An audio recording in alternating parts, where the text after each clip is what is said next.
Good afternoon and welcome to the 2023 Adams Talk here at the School for Advanced Research. My name is Paul Ryer. I'm the Director of Scholar Programs here at SAR, and it is my great pleasure to be the host for today's talk. Before I introduce our speaker today, let me take a moment to thank our sponsors. First, of course, the William Y. and Nettie K. Adams Fund in the History of Anthropology for underwriting the Adams Fellow for the summer. The Palahamo Foundation, Adobo Catering, the Flora Crichton Lecture Fund, the Luke J. and Betty M. Vortman Endowment Fund, members of the SAR Founders Society, Newman's Own Foundation, Thornburg Investment Management, and Santa Fe Dining. Events like these are made possible by the generous support of our donors and members. If you would like information on becoming an SAR member, please visit our website at members, plural, .sarweb.org. Thank you. So I will introduce our speaker in a second, but a couple of housekeeping things. Please, as you might see in a comment in the chat field, please, as you hear the talk today, please add any questions you may have in the Q&A field, and we will get to those. I'll read out those questions, as many as possible. I may occasionally need to combine a couple of similar questions in the interests of covering as much ground as possible. Our speaker today will give a 35 or 40-minute presentation, and then I'll come back to manage the questions. So please do put in your questions at any point during the talk. Our speaker today is Dr. Christopher T. Nelson, an associate professor in the Department of Anthropology at UNC Chapel Hill. Christopher got his PhD at the University of Chicago and is the author of Dancing with the Dead, Memory, Performance, and Everyday Life in Postwar Okinawa.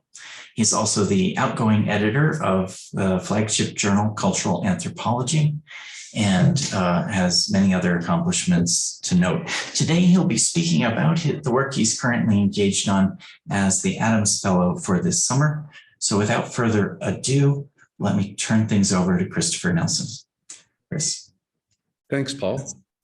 I'd like to begin by thanking Michael Brown, the president of SAR, and thanking Paul and all the other members of the staff here at SAR for giving me the opportunity to work here this summer.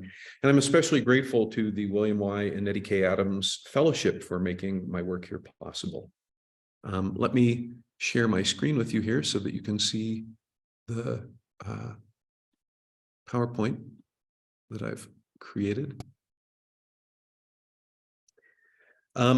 For nearly 30 years, I've been doing ethnographic research in Okinawa, Japan. My relationship with Okinawa goes back further than that. In 1985, I was first sent there as an infantry officer in the Marine Corps. And so I have a kind of a deep relationship that I would like to discuss today. My talk today is also going to explain the background of how I came to the project that I'm working on here this summer, which is a translation of a book by Okamoto Taro called Okinawabunkaron, or On Okinawan Culture. In Okinawa, as in many other places, the past exists uneasily alongside the present. Here's a picture of Okinawa. You can see how Okinawa lies midway between the main islands of Japan and Taiwan. And I work primarily on the large island of Okinawa. And what I'm talking about today takes place between Naha, which you see in black in the lower left-hand corner, and a mark to the north that reads Okinawa, Okinawa City. The past can pass unnoticed, occasionally rising for a moment of recognition, slipping away again under the weight of the routine tasks of daily life. Like the unexploded bombs that still lie close to the surface of the landscape, it can erupt into the present with painful and unexpected consequences, casting a shadow over a future not yet experienced. Memories often return unbidden, recalled in a gesture, a position of the body, an unexpected encounter. They lay a powerful claim to the present. Memories of the brutality and relentless transformations of the Japanese colonial era, the horror of the Battle of Okinawa with nearly 150,000 Okinawan civilians, 1/4 of the population of the islands, killed outright, and the callous indifference and exploitation of the American occupation. The past can even return without any apparent prompt, the result of some unknown process. It arrives unexpectedly, urgently, stirred perhaps by the silent call of an ancestral spirit or deity. When we speak of memories such as this, we are far from the terrain of bittersweet nostalgia. These are remembrances that are wrenching and traumatic, tearing the fabric of daily life, plunging those who experience them into despair and even madness. They demand attention. At the same time, there are others who lay claim to these memories of the Okinawan past. They are deeply woven into national narratives that romanticize violence and sacrifice, selfless labor, timeless sameness, and natural forms of community. When workers at a construction site in Naha, the capital of Okinawa, uncover a soldier's skull, when tourists visit a secluded sacred forest, when members of a National War Veterans Association search a grassy hillside for the fragments of bone belonging to lost soldiers, powerful reminders of the past present themselves. They may reignite praise for unfashionable or forgotten notions of patriotism and empire, or they may generate criticism renewed again of those same ideas. For many Okinawans, the tragedy and the danger is that they are open to both of these. They have been both the ones to perform sacrifice and the ones who are sacrificed. Throughout my career, my research has asked how Okinawans cope with the legacies of a brutal Japanese colonial era, the almost unimaginable devastation of the Pacific War, and a long, continuing history of American military occupation. I've asked what they have done and what has been done to them. I feel particularly obligated to try to understand the consequences of the powerful processes that have held the Okinawans in an endless duration of sacrifice of their language, their culture, their society, their familiar practices, their freedom, their lives. Now, the announcement for my presentation today has said that I'm going to speak about the Japanese artist Okamoto Taro. I showed his book already, and I am going to do that. But first, I'd like to describe the research project about death, sacrifice, and memory that I've been working on for the past 10 years or so, the project that led me to think about Okamoto and his work in Okinawa.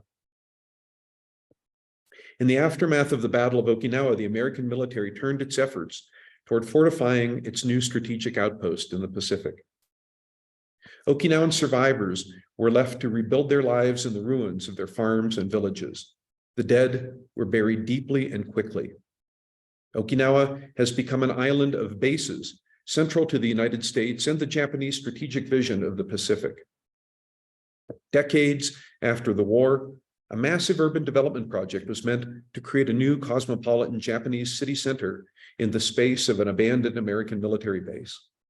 However, construction unearthed the unremembered and perhaps unwanted remains of a legion of Japanese imperial soldiers that had been left on the battlefield and then buried under an American military housing complex for 50 years. The discovery of these remains led to calls for a massive project called Ikotsu Shushu, which means recovering the remains of the dead. The Okinawan activist Gushiken Takamatsu saw this as an important opportunity. For decades, he and his friends have searched fields, beaches, and caverns for the remains of those who were killed in the Battle of Okinawa. Their determination to return the remains of the dead to their families and to their native places is intertwined with the hope that the physical traces of the Pacific War can be used to remind the people of the importance of human life and create the material basis of a new and just community. With state funding, he began to think about how to carry out a large excavation while resisting the pressures from the government and the developers to finish quickly. Unwilling to profit himself, he turned to a charismatic Okinawan Baptist minister named Yamauchi Masao, and you can see Reverend Yamauchi on the left here in the white. Yamauchi had already established a volunteer group known as the Promise Keepers, not connected to any American groups called the Promise Keepers, a collective of formerly unhomed and unemployed workers. Together, they dug in half-forgotten battlefields, searching for the traces of violence, the shattered remains of Imperial Japanese soldiers and Okinawan civilians who were brutalized, killed, and abandoned. The money the Promise Keepers received from the Japanese government, which the government insisted was a gift and not a payment, enabled them to put together 2 residences for their members. And here you see a house called the House of the Rising Sun, where their members live. Beyond their work in the recovery of the remains of the war dead, they used their resources to distribute food and drink to other unhomed or impoverished people and to let them know that they can provide housing and support for them. They also created a number of projects like gardens to raise vegetables for local markets, both to create other kinds of revenue for them and to give the residents the chance to spend time cultivating life. During the times that Gushken and the members of the Promise Keepers labor to recover remains, the well-known Okinawan photographer and activist Higa Toyomitsu worked alongside them to represent the dead as they emerged from the earth. His still photographs and video recordings present a stark, realistic image of sacrifice and death. Many of the remains that he photographed were of soldiers who took their own lives during combat. Higa claims that his photographic project does not just reflect his political position as an Okinawan activist. He insists that the spirits of the dead call to him to photograph them, and his images are a collaboration that allows the dead to remain present in our world and to speak out against militarization and oppression. From a field of fragmentation and ruin, he conjures a transformation of value and a politics of hope. These are the collaborators that I worked with most closely in my fieldwork. At the same time, the focus on the consequences of patriotic suicide and death made me think about other things that were happening in Okinawa that I may not have paid attention to otherwise. For example, an exhibition of the work of the Japanese artist and ethnologist Okamoto Taro that focused on Okinawa was announced. It was to be held at the new Okinawa Museum and Art Museum, a massive complex built in the space where Gushken and the Promise Keepers had earlier recovered the remains of the dead. For several weeks, young Okinawan academics that I knew had been looking forward to the symposium that would open the exhibition. The topic came up in discussions when I visited Tokyo, and everyone seemed to be talking about it in Okinawa. They felt that there was a history imbricated in colonialism and exploitation in Okamoto's work in Okinawa, and this was their chance to finally come to grips with it. The exhibition was a culmination of years of preparation and was part of a nationwide set of events timed to coincide with the centenary of Okamoto's birth.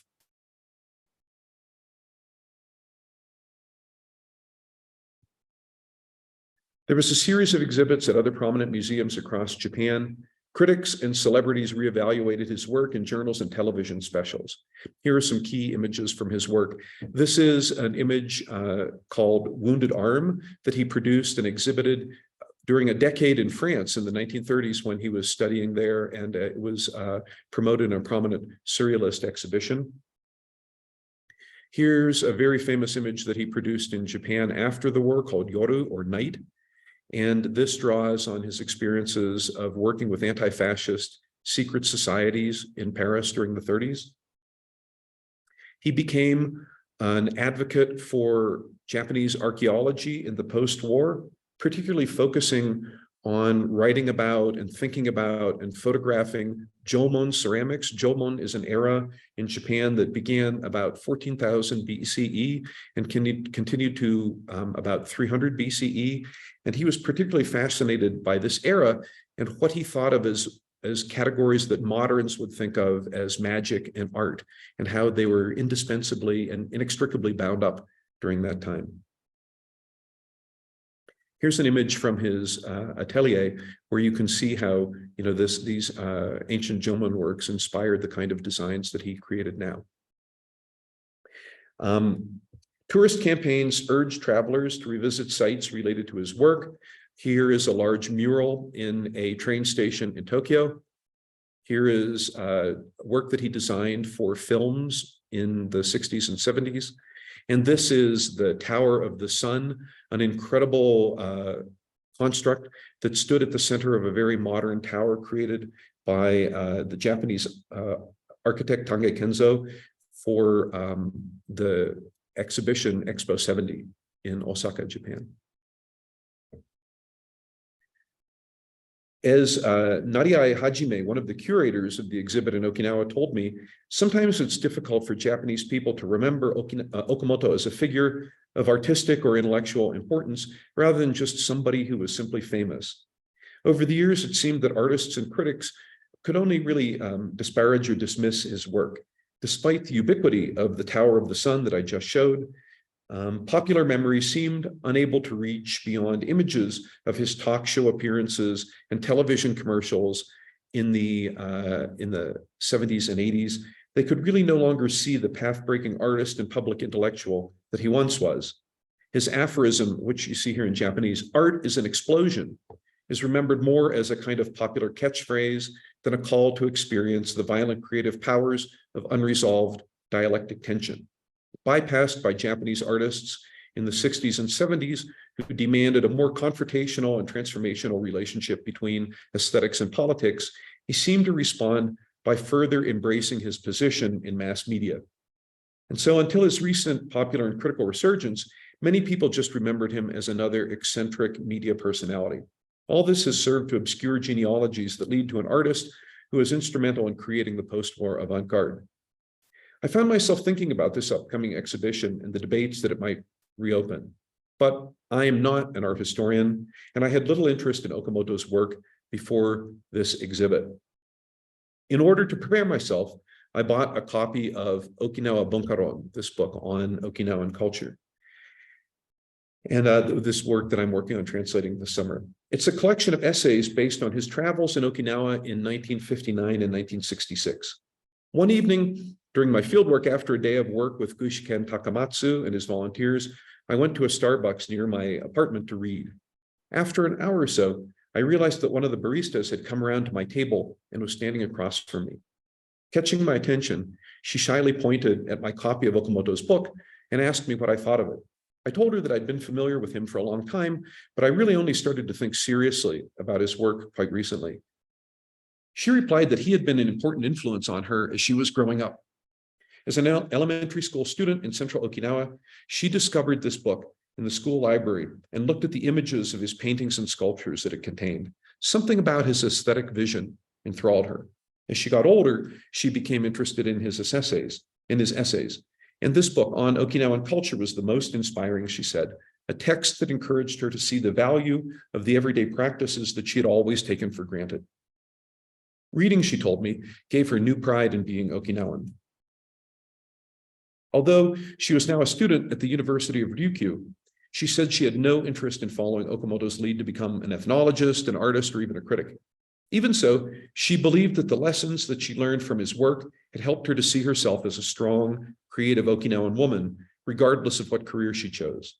The popularity of the Okamoto retrospective at the Okinawa Museum suggested that her interest in his work is widely shared in Okinawa. It's not difficult to understand his appeal, despite the debate about his actions on the island of Kudaka that would erupt during the symposium. The success of the retrospective, building on a similar exhibition in Naha a decade earlier, made it clear that many people take pleasure in the attention of an artist of Okamoto's stature and enjoy the experience of his work and his insights into Okinawan culture.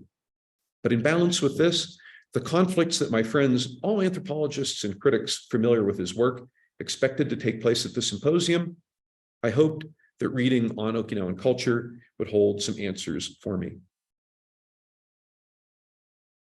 Now, that book was a republication of a small pocket-sized paperback. You can see how small it is here.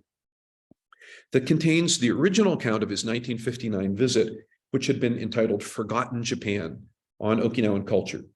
It also includes essays called Island of the Deities, which describes his subsequent visit to Okinawa in 1966, an essay called In the Time of Reversion to Japan, which is a letter addressed to the Okinawan people, urging them to reject plans to end American military occupation and reunify with the Japanese state in 1972.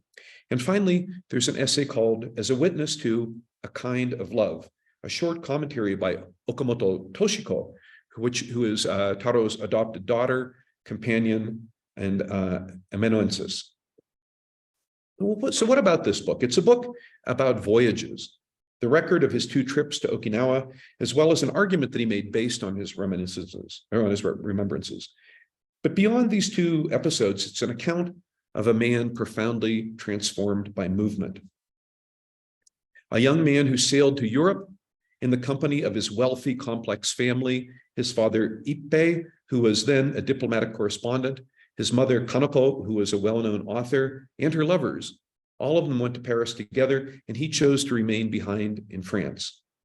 It's the story of the travels of an aspiring artist and intellectual who sought out new and established artists and scholars in the classrooms and workshops of Paris. Picasso, who inspired him to study in Paris, Kurt Seligman, who became his artistic mentor, Alexandre Kojève, who taught him to read Hegel, Marcel Mauss, who led him to become an ethnographer. There are other travels captured in this book: his escape from Paris as the invading German army closed on the city. There are also intimations of his long march as a Japanese soldier, conscripted during the Pacific War when he returned to Tokyo and forced to fight for 5 years in a colonial war in China. There is intimations of his return to a ruined and defeated Tokyo, only to find his studio and his archive destroyed. If these were the only tropes mobilized in his work, they would resonate with familiar themes. A young man of privilege overcomes hardship to realize himself. An apprentice labors to master his art, to create something new. A traveler, long absent, returns home at the moment of greatest need and most profound loss. There were, however, other voyages that influenced his project. The seeker who makes his way through the darkened, wintry streets of Paris to dusty bookshops and attic apartments, driven by the realization that the catastrophe at hand cannot be halted by conventional notions of art, scholarship, or critique. A cataclysm that could overcome even the most innovative forms of expression would soon arrive. And so it is also a record of his search for new kinds of travelers' tales from which to learn, new books to fuel his curiosity and his need, new forms of knowledge and action.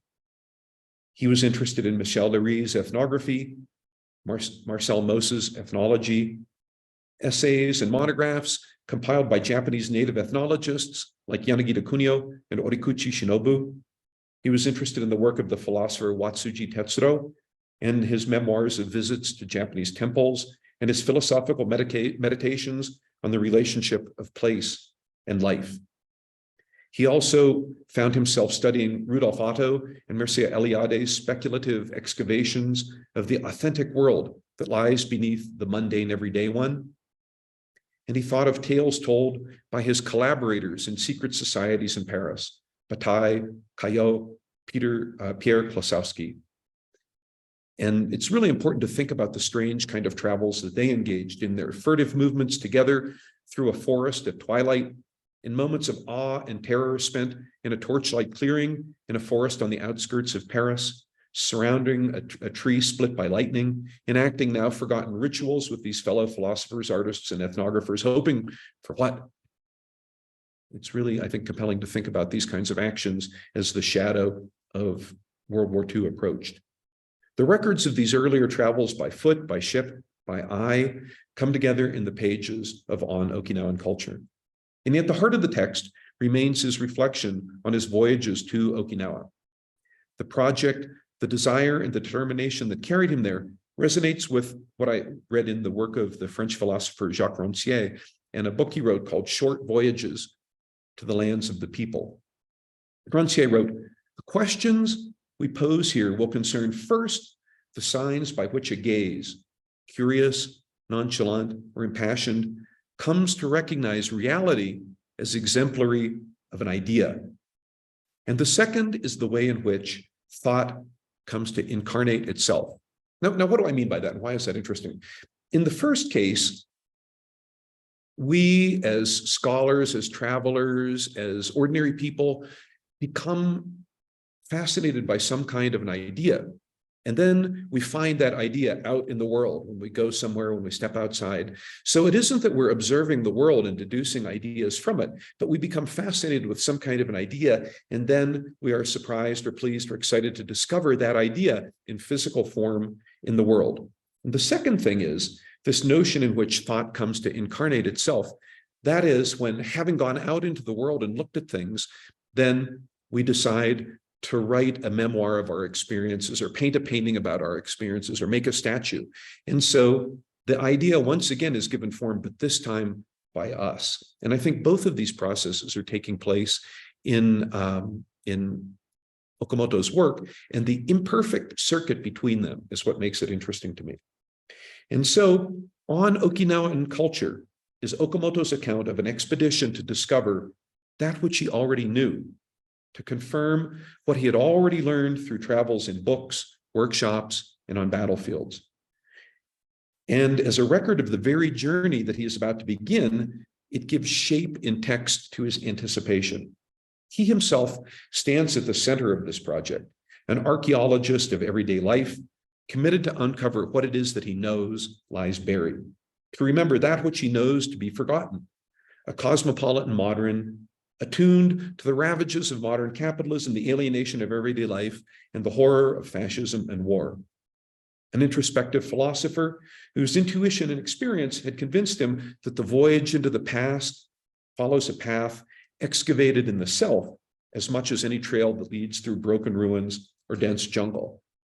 A social scientist who embodied experience. He was like a living instrument that would create this project, and an artist prepared, entitled, perhaps obligated to act on that which he observes.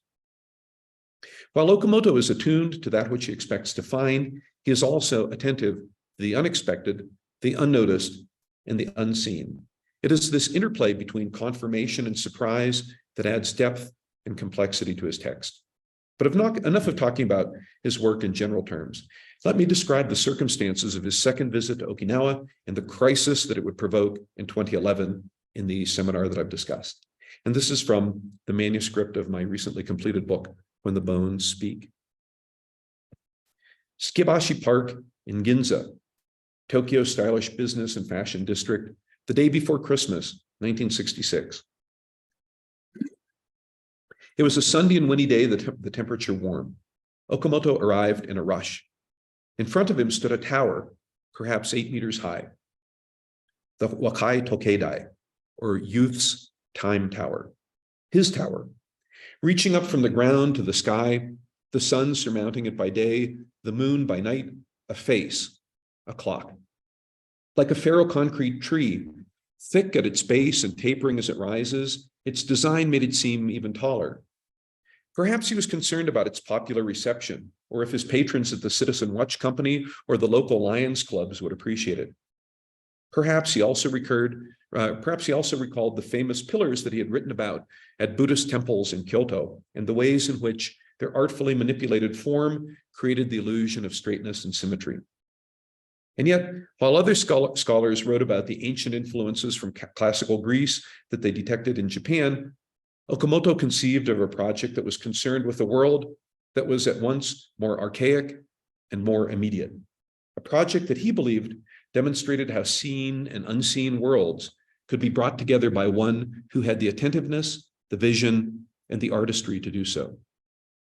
A series of limbs emerged from the trunk of the tower, thick at their base, narrowing to points at their tips, silver, blue, green, and gold, like tentacles or branches from an austere tree.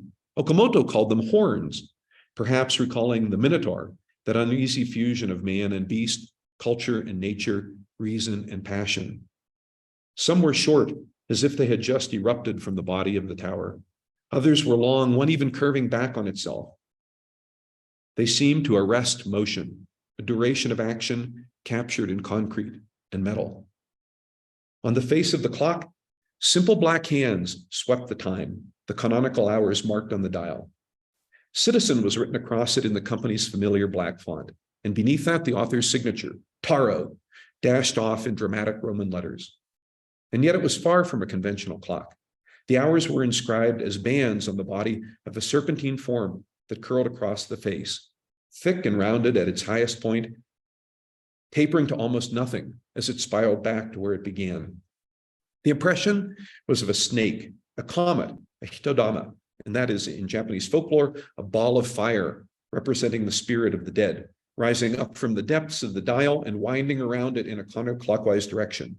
An impossible Ouroboros, its head and tail seemingly on different planes, yet meeting at the top of the disk. This motif was echoed in two golden forms, another pair of hitodama that circled the clock as if they were drawn to it. It was an aesthetic materialization of the immanence of past and present and future. The clock endlessly measures the passage of the time of the city, of work, of everyday life.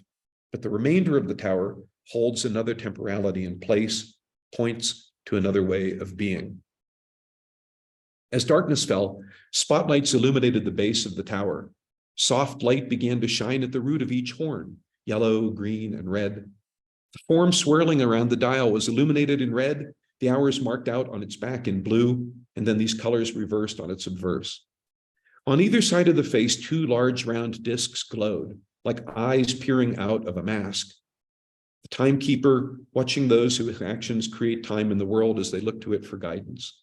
Manifold temporalities represented in its features. The hands, moving constantly, pick out the succession of moments, one after another. Spiraling backwards, the comet bears all of the hours in itself, a duration with no beginning and no end, buried in the future, rising up into the past, endlessly present. The limbs, too, moment after moment of growth and movement, spatialized accretions, present in the now. However, Okamoto, the artist who had conceived it, who had supervised its construction, who had stood before it as it began to condense the progressive movement of time into a figure of presence, who had made visible the invisible, was no longer there. By the time the lights in the tower began to glow, Okamoto was stepping off a plane on the tarmac in American-occupied Okinawa. It was Christmas Eve. Several prominent Okinawans had invited Okamoto to attend a ritual on Kudaka Island. The island, a mile or so off the east coast of the main island of Okinawa, had long been valorized as a site where the ancient Japanese past persisted in an otherwise neglected and impoverished corner of contemporary Japan. The ritual, an initiation ceremony for the women of the island known as Izaiho, was important to Okinawans themselves, but also central to Japanese ethnographies and romantic fantasies that appropriated Okinawa for nativist projects. Okamoto writes of his fascination with the tension between the harsh and impoverished everyday life that he found on Kudaka and the intensity of the initiation practices that were maintained in the face of material constraints, the demand and desire for migration away from the island, and the challenge and lure of the American occupation. As part of a group of folklorists, teachers, reporters, and bureaucrats, he described his intense curiosity as he watched the ritual. The initiates hid themselves away in a ceremonial house, emerging to dance ecstatically before the observers. And here's a brief translation from his book. In Kudaka, the island said to be the holiest in Okinawa, the ritual known as Izaiho takes place once every 12 years, in the year of the horse. At that time, island women from the age of 30 to 40 participate in a strict trial. By doing so, they all become kaminchu, and kaminchu are those with power to communicate with spirits. For 3 days, they're cloistered in a hut known as Nanatsuya that's built in a forbidden grove. While chanting Ifai, Ifai, they cross a low bridge. It is said that any women who have committed an injustice will fall from the bridge and die, her blood gushing from her wounds. Curiosity is incited by rumors of tests of virtue and the like, but the women who participate are absolutely earnest. On the third day of the festival, Okamoto decided to explore the rest of the island. It may be that he had completed his research, or perhaps he was inspired to seek out other ritual spaces. He had written that there are many places on Kudaka that he longed to visit, but he had avoided them in the past, fearing that outsiders were forbidden access. Emboldened by the presence of a number of other Okinawan and mainland photographers, he walked to a valley known as Guso, and Guso literally means afterlife, a term regularly used to describe the place of the no longer living, a space where islanders believed that the quotidian world intersected with the world of the dead. After photographing remains at the mouth of the valley, bones that had been cleaned, prepared, and placed into ceramic funerary urns by their families, he went deeper to a place where the newly dead were exposed to the elements. This is the primitive style of burial that has been a mystery to me for so long, he wrote. Now, there's some controversy about what happened next. Many believe that Okamoto pushed the lid back on one of the small wooden caskets, rearranged the remains within, and photographed them. He wrote of this image. Around its knees, a scrap of cross-hatched cloth fluttered, unexpectedly conjuring a vivid memory of the dead. There is something pure about the image in spite of its cruelty. This is a world of obligation, and yet I felt that it was better to fade away, exposed to the depths of eternal time, than to be cremated or hastily buried as we might in the mainland. This photograph, along with several others that he took during his visit, he published in his column, Eye of the Sun, in the next issue of a very popular weekly magazine. Its publication had an immediate effect on village life in Kudaka. Travelers descended on the tiny island, while scholars renewed their efforts to see everything for themselves. In time, a crematorium was built, and the forms of death that fascinated Okamoto were sealed up in concrete. Half a century of Okinawan critical debates followed. It would haunt Okamoto for the remainder of his life and beyond in Okinawa, if nowhere else. The 2011 Okinawan retrospective recalled his earlier visits, the works they inspired, and the popular interest that he brought to the neglected American-occupied islands. But it also recalled the debates, often acrimonious, that they generated. At the same time, there appeared to be a kind of a desire to reach back to this Okamoto who had engaged Okinawa, to call up his words, and to demand some kind of long-deferred accountability to those in the moment. The feeling was particularly strong at this opening symposium. The auditorium was packed, with listeners sitting along the aisles and standing in the back. The keynote speaker was Akasaka Norio, a respected mainland scholar known for his ethnographies of Tohoku in northern Japan, his comparative studies of Okinawa, and his long-standing engagement with Okamoto Taro's work. This is only weeks after the catastrophe in the main islands. Akasaka was still deeply affected by the March 2011 earthquake, tsunami, and nuclear disaster. Having come directly to this conference from a ravaged village in Tohoku, his remarks lingered on the death and destruction that he had seen there. Communities where he had worked for decades had been swept away, his friends and his collaborators lost. Shaken by what he had seen, he said that he turned to Okamoto's On Okinawan Culture for solace, to collect his thoughts, and to find a link between the moment that Okamoto wrote about and this moment that he somehow intuited. Like Okamoto before him, he said that he now realized that Okinawa and northern Japan are still Japanese colonies, oppressed, ignored, and exploited. The Okinawan audience listened politely. Some were pleased, some indifferent, and some angered that he finally recognized in Okamoto's words what they had known every moment of their lives. While I walked through the museum's cold white galleries, I often saw patrons searching for this photograph that Okamoto had taken or asking if it was exhibited. It was not. And yet it exerted a powerful force in its absence. Once the speakers had finished, the discussion invariably turned to this image.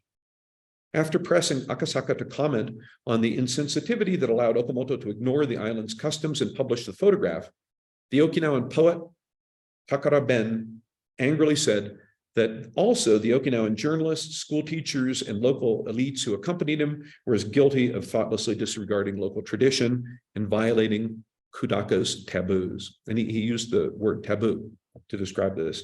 His use here of taboo is important. While Takara Ben is a poet, a political activist, and a chemist, he's also a sophisticated student of anthropology and uses this word quite deliberately. If we think of taboo as a generative principle of social distinction, there's something in Okamoto's photograph that disrupts the comfortable, expected dispositions of everyday life and exposes the unstated but changing realities of the social world. A place like Guso and subjects like the dead are incorporated in and productive of a certain kind of space and time. In Okinawa, access to places like this is regulated by convention, both articulated and unspoken. There are times when the living and the dead are expected to come together, to exchange gifts at the household altar, or to share a meal around the dining table, to converse at the tomb, to dance together in a clearing in the forest or along a city street. There are also times when the dead are left in solitude, in the altar, the tomb, in places known only to them. When the dead and living meet in a place like Guso, they move through its space-time in familiar rhythms. There are those who take the lead, those who happily follow, those who uncomfortably accept the duties allocated to them. There is even a place for guests like Okamoto. What's more, photographic representation of the dead can be permitted. Most Okinawans would agree that the dead don't need the media of film to communicate. They are able to do so in their own way, through their own network of intermediaries, in dreams, in signs that appear in everyday life, as apparitions, as subjectivities spatialized in household altars and family tombs, and through the mediation of shaman, priestesses, and still living members of their household. However, photographs also have their place. A solemn black and white image of the deceased can be made the focus of memorialization at a funeral. Sometimes the living and the dead collaborate on the production of new images. Local artists and photographers work on the faded school photographs or military snapshots of men who died in combat, crafting commemorative images of weddings or family gatherings that they never attended in life. When I walk past photography studios in Naha or in Okinawa City, I often see their solemn faces staring out from these tableaux, stately in the dark suits or formal kimono that artists have fashioned for them. The living respond to the call of the dead. They prepare a place for them, beautiful, stable, and enduring, a carefully framed household altar, an ornate funerary urn, a hand-painted family photograph, a magnificent tomb, a community war memorial of polished stone. In doing so, they shape and organize the spatial fields of these ancestral spirits, helping them to resume their material engagement with the social world. But Okamoto's image disclosed the dead in an intermediate form, that of the decaying corpse, through which it was not yet ready to engage the world again. It should have been left in seclusion in Guso until decay had worn away the physical body, and the time came to make it beautiful once again. Okamoto's image was an interruption to the expected development of these relationships and an affront to both the living and the dead. It revealed and represented the dead, repeating and circulating her image thousands of times on newsstands in living rooms, libraries, and museums across Japan. Throughout his career, Okamoto often referred to himself as a shaman with a camera. If, like a shaman, he believed that he was a mediator between worlds, perhaps he should have stopped himself before throwing the unprepared remains of the dead back into this one. Okinawans have grown accustomed to the appropriation of their landscape and practices by mainland Japanese nativists such as Okamoto. They're all too aware of the ways in which the Japanese valorization of a putative Okinawan primitiveness, even when done in the name of respect for a place that still values what modern Japan has lost, consigns the Okinawans to the Japanese past and stigmatizes them as backward and in need of development. However, Takara's critique does more than expose an insensitive violation of sacred space, an interruption of an important ritual, or a betrayal of confidentiality. His intervention makes visible a system of social relationships in which Okamoto's act was permissible. It demonstrates the way in which many elite Okinawans were willing to allow fragments of their past to be used to construct a national history rather than to represent the particularity of Okinawan experience. They have collaborated in effacing the everyday in which these images were once situated, obscuring a past of exploitation and privation that resulted from decades of American military occupation and Japanese colonization. Okamoto's image explicitly points to the field of regulation, disclosing a kind of hegemonic network in which Okinawans have contributed to their own subordination. And this is why 5 decades later, Okinawans like Takara Ben still burn with rage. And yet, I'd like to remain with Okamoto Taro for a while, to think about his voyage to Kudaka. The urgency that brought him to Okinawa was evident in his hasty departure from ceremonies in Ginza, from his absence in Tokyo during the busy final weeks of the year. What did he hope to find? Is it enough to say that he came to see Izaiho? His interest in the ritual itself was really pretty uneven. Although he produced some striking photographs of it, his published discussion of the ceremony in this weekly magazine was little different than what he recorded in 1959, a year that Izaiho was not even performed. And even what he wrote about it then seems to have largely been drawn from the work of famous pre-war anthropologists. Perhaps that what he sought was really in Guso, among the remains of the dead. Something in that place, something that inspires awe and horror, something that spoke to absence and presence, to weakness and strength, to memory and action. Some trace of sacrifice, presence, and creativity. And the translation that I'm working on this summer on Okinawan culture is part of my effort to work through these questions. Thank you. Chris, hi, thank you so much. Maybe you could unshare the, oh, that's great, okay. Let me, you could leave a screen up or there we go. Great. Well, wow, there's a lot to think about in that presentation. So thank you for that. Let me remind our viewers that there's a chance to ask questions. Please type your questions into the chat. I have plenty of my own to start with, but I see that so far, I'm sorry, did I say chat? I meant type your questions into the Q&A, not the chat, sorry. I see there's only one question so far, but it's a great one to start with. And then I think we can go from there. Question from Robert Mott. What are the connections you feel between Okinawa and the indigenous populations of the Southwest? Oh, what a good question. This is actually something that I have not really addressed either in the book that I've just finished and in any of the other projects that I'm thinking about now. But there are real material connections, given the fact that America has maintained this military presence in Okinawa since the end of World War II. There are many indigenous people who are serving in the US military who go to Okinawa and who spend time there.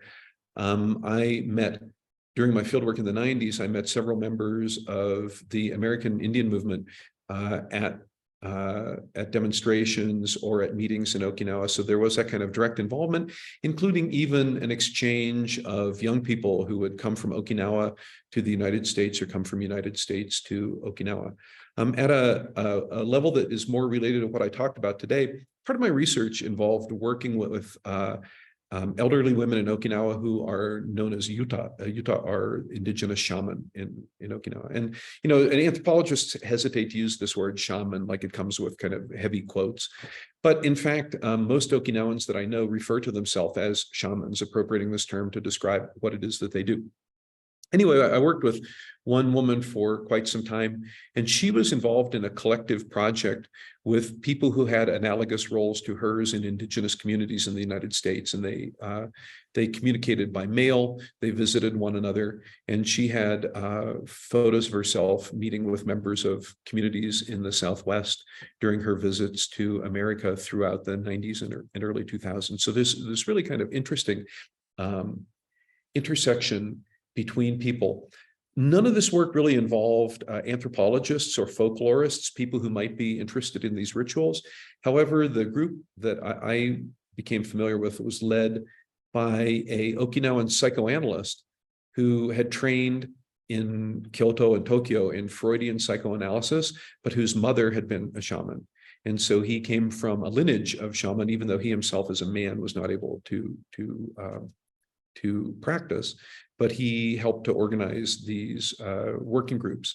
And the working groups themselves were quite interesting. Sometimes they were like any kind of a study group that you might join, like a book club, where they would read things that they thought might be of interest to one another. But other times they would be engaged in projects to think about how they could use their abilities to promote world peace or to do other things like that. Unfortunately, there hasn't been much written in English about that, but there are a couple of Japanese anthropologists who are working on these projects. Does that answer your question? I hope that.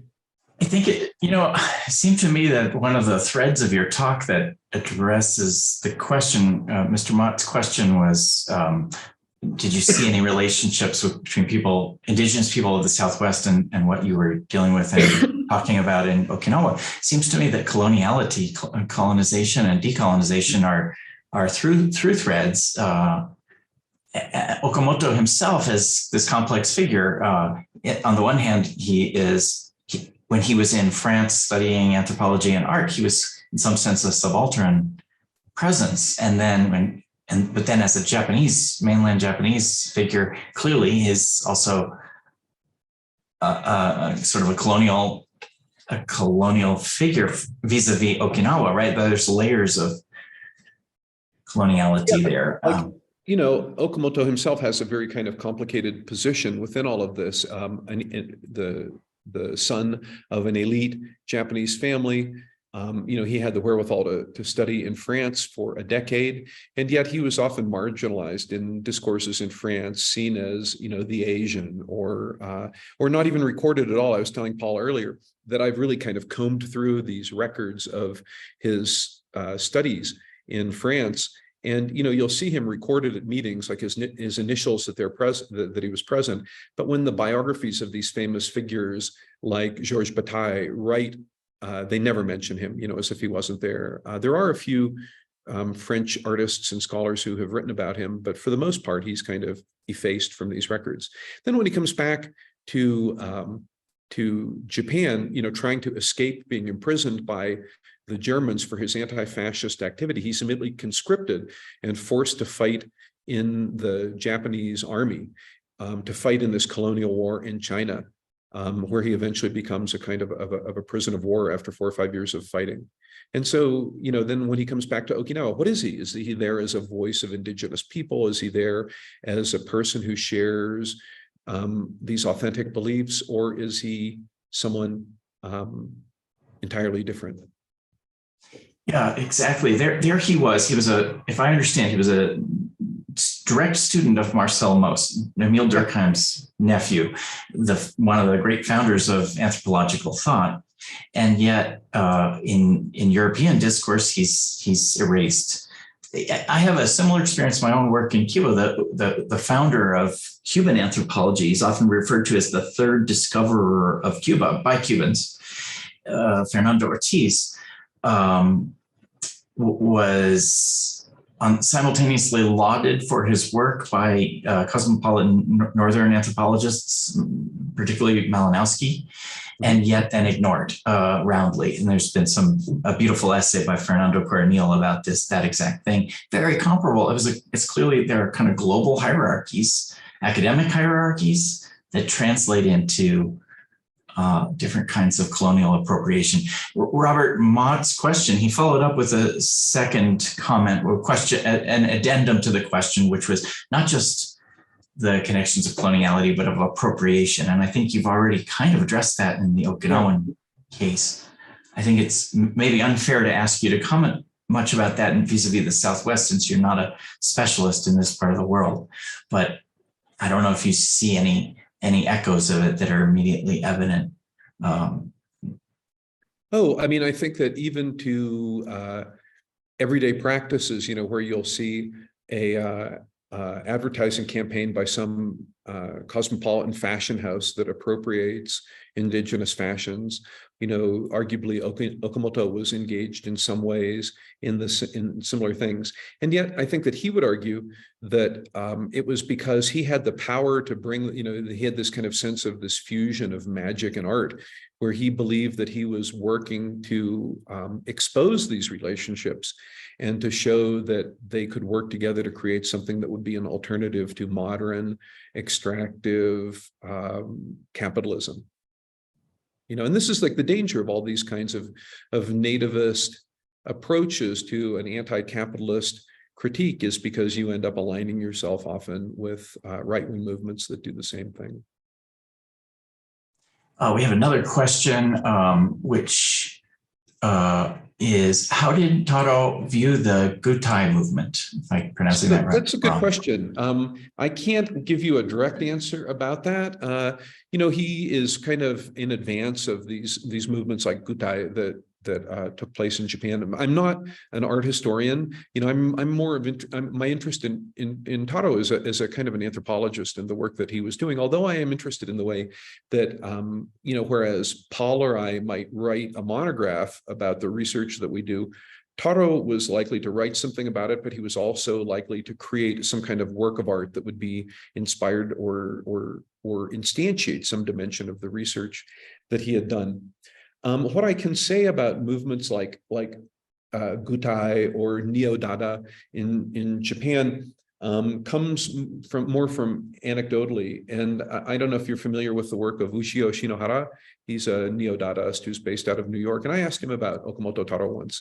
And he said, because his work is so very different that I thought he might have some kind of denunciation of Taro. But he said, well, when I was getting started, he really gave a good review to one of my exhibitions, and that meant the world to me. He said that to have a voice of someone like that, like Taro, who was both at the time respected by Japanese artists, but also well known in the community beyond the art world in Japan, that really gave him a boost when he needed it. And so I've talked to a lot of artists who might, again, not through my own research, but just of having been somewhere where they were, who would say that they were not particularly inspired by his work, but they appreciated the mentoring or the boost that he could provide for them.